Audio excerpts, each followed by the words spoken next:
हमें उम्मीद थी कि बजट पर बहस होगी और मैं आदिवासी अंचल से आता हूं तो शायद आदिवासियों के मुद्दों पर बात होगी और बड़ी उम्मीद के साथ में हम यहाँ आए थे।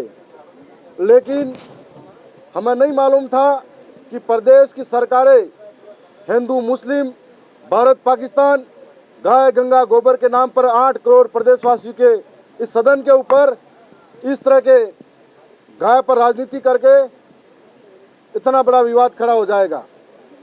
आज बात करते हैं कि प्रदेश की सरकारें जाति धर्म और गाय के नाम पर राजनीति तो करती है, लेकिन असल में हम लोग आदिवासी अंचल से आते हैं जहाँ पर आए दिन कई ऐसे सामाजिक संगठन हैं जिनके घरों में और जो नेता यहाँ पर बोल रहे हैं उनके घरों में गाय नहीं होगी, लेकिन सिर्फ शब्द बोलेंगे राजनीति के लिए कि गाय को कैसे चराया जाता है, कैसे चारा डाला जाता है।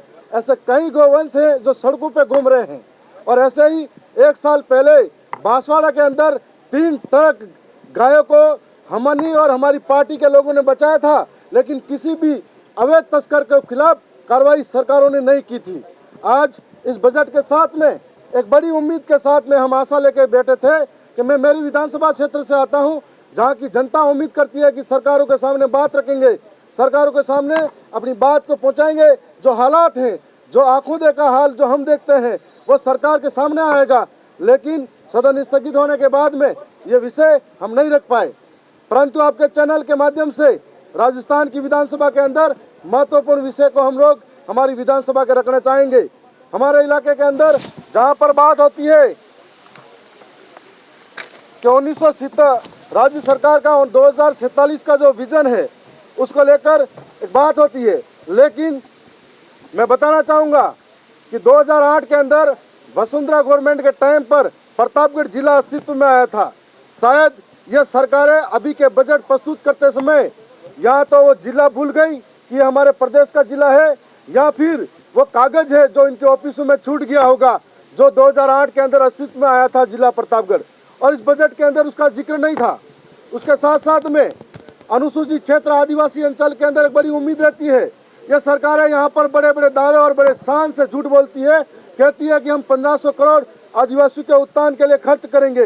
ये सरकारें कहती है कि हम 1750 करोड़ आदिवासियों के लिए खर्च करेंगे, लेकिन इस बार जीरो बजट हुआ, आदिवासियों के लिए कोई बजट नहीं है। और आज की सुबह की खबर भी बता रही थी कि कई ऐसे हॉस्टल हैं जहां पर नहाने का साबुन और तेल तक नहीं मिल रहा है, खाने का अन्न नहीं मिल रहा है। आदिवासियों के लिए उत्थान के लिए टीआईडी विभाग बनाया हुआ है, उस विभाग को 0 बजट दिया गया, जहां पर आज वहां पर पलायन अन्य जगहों पर हो रहा है, जहां पर बच्चों को पढ़ने के नाम पर एजुकेशन के लिए हॉस्टल खोले गए। एकलव्य मॉडल की जरूरत थी, वहां पर अगर बजट ही नहीं देंगे तो ये ऐसी कैसी सरकार की मानसिकता है। आखिर आदिवासियों के साथ में सांत्वना हासिल कर साले वोट बैंक का काम करती है, या फिर ये सरकारें खाली फोटो खिंचाकर हमदर्दी दिखाने का काम करती है, जो आदिवासी समझ रहा है। आज इस बजट के माध्यम से हम उम्मीद कर रहे थे कि मेरे नजदीक में मेरी विधानसभा के चारों ओर जंगल ही जंगल है, सीता माता का अभ्यारण्य पड़ता है, और सीता माता के अभ्यारण्य में गर्मी के समय में भयंकर आग लगती है। कई घरों की बस्तियां हैं जो गाँव के मध्य में है, और ऐसे में उम्मीद कर रहे थे कि सरकार आज ये बजट के माध्यम से मैं बोलूँगा सुनेगी और हमारी पीड़ा को समझेगी। तो हम लोग चाह रहे थे कि हमारे इलाके के अंदर हर विधानसभा के अंदर फायर ब्रिगेड हो।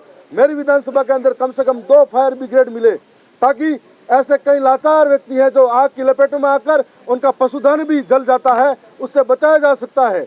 उसके साथ साथ में हमारे यहाँ पर आज से 1984 के आसपास में जाखम बांध बना। उदयपुर संभाग का सबसे ज्यादा पैदावार, रबी की पैदावार करने का जो काम मेरी विधानसभा के किसान अन्नदाता करते हैं। ये किसान मेहनत और पसीने खून की कमाई से पूरे देश का पेट भरते हैं, लेकिन आज हमारी जो जाखम की नहरें हैं अंतिम सांसें गिन रही हैं। और अभी हाल ये हुआ था कि कुछ दिन पहले इस सीजन के अंदर एक मुख्य नहर टूट गई थी, तो 20,000 किसान परिवार इस नहर से वंचित रह गया था, जिसकी वजह से उनको फसल का नहीं मिल पाई फसल, तो बार पलायन करना पड़ा था। यह हालात थी। आप शिक्षा की बात करते हैं, मेरी विधानसभा के अंदर हम भारत को डिजिटल इंडिया की बात करते हैं, हम भारत को विकसित राष्ट्र की बात करते हैं, और हमारा भारत इसरो पर जा रहा है।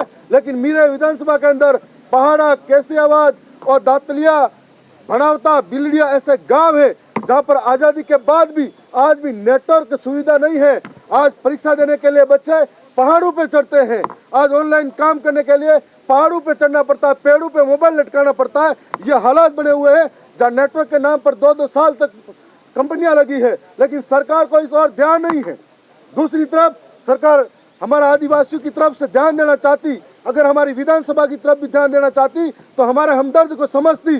शायद उनको ये गवारा नहीं था कि कांग्रेस और बीजेपी को हराकर मैं आया था, तो इसका बदला लेने के लिए उन्होंने मेरे जनता को बदला लिया है। और आज मेरी विधानसभा के अंदर दरियावत को बजट देने से वंचित रखा था। मैं बताना चाहूंगा, शिक्षा का आलम यह है कि 80% से ज्यादा व्याख्याताओं के पद खाली पड़े हैं अनुसूचित क्षेत्र के अंदर, वरिष्ठ अध्यापकों के पद खाली पड़े हैं। सरकारें जब स्कूलें बंद कर सकती है तो प्रदेश के 2.5 लाख से ज्यादा पद क्यों नहीं भर सकती है? इसके लिए सरकारों को सोचना चाहिए। मेरी विधानसभा के अंदर भी जब शिक्षक स्कूलों के अंदर जाता है तो सोचता है कि जिंदगी को हथेली पर रखकर ये दीवार कभी भी नीचे आ सकती है। ऐसे में कम से कम विधानसभा के अंदर आज भी रिकॉर्ड है, हर बार अखबारों में छपता है, पहाड़ा हो या धौलिया हो, ऐसे गांव है जहाँ स्कूलें, मंदिर और पेड़ों के नीचे चलती हैं। तो ये भारत के अंदर आदिवासियों के शिक्षा के उत्थान के लिए कब सरकारें सोचेगी? इन्होंने 1-2 लाख का बजट दिया था। आज गंभीर विषय ये बात का था कि आज जो स्कूलें संचालित हो रही है, ये स्कूलें 5-5 किलोमीटर तक नन्हे बच्चे, जिनको आपको हमको सबको दया आएगी, ये स्कूल के बच्चे 5-5 किलोमीटर तक इन पहाड़ों की पगडंडियों से तालाबों और को पार करके, नालों को पार करके कैसे इन पहाड़ों से भीतर से होकर जाएगा? इसलिए आदिवासी बच्चा पढ़ाई छोड़ने को मजबूर हो रहा है। जो सरकारें इनके बारे में सोचनी चाहिए।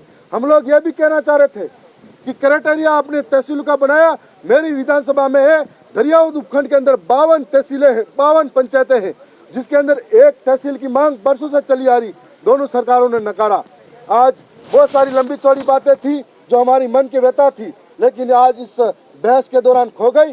दोनों ही सरकारें चोर हैं और दोनों ही सरकारें सिर्फ जनता को भटकाने का काम करती है।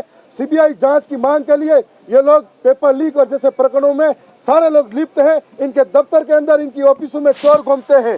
जो